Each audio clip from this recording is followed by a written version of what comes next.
તો રાજ્યના વાતાવરણને લઈ હવામાન નિષ્ણાંત અંબાલાલ પટેલે આગાહી કરી છે।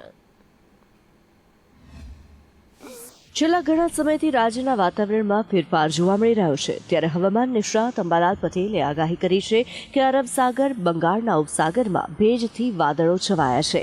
એશિયાના ઠંડા પવનના કારણે ઠંડી અનુભવાઈ રહી છે। આજથી ગાત્રો થીજવતી ઠંડી અનુભવાશે।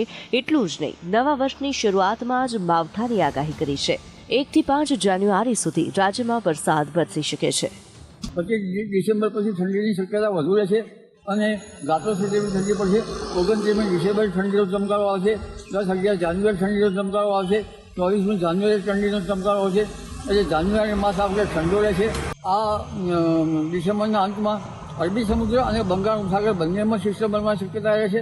અરબી સમુદ્રમાં ડીપ ડિપ્રેશન બનવાની શક્યતા રહેશે અને જેની ગતિવિધિ છે દક્ષિણ ભારતથી કર્ણાટકથી માંડીને મુંબઈ, મહારાષ્ટ્રના ભાગો સુધી થવાની શક્યતા રહેશે અને તેનો ભેજ લગભગ ગુજરાત તરફ આવવાની શક્યતા રહેશે। બંગાળ ઉપસાગરનો ભેજ પણ ગુજરાત સુધી આવવાની શક્યતા રહેશે।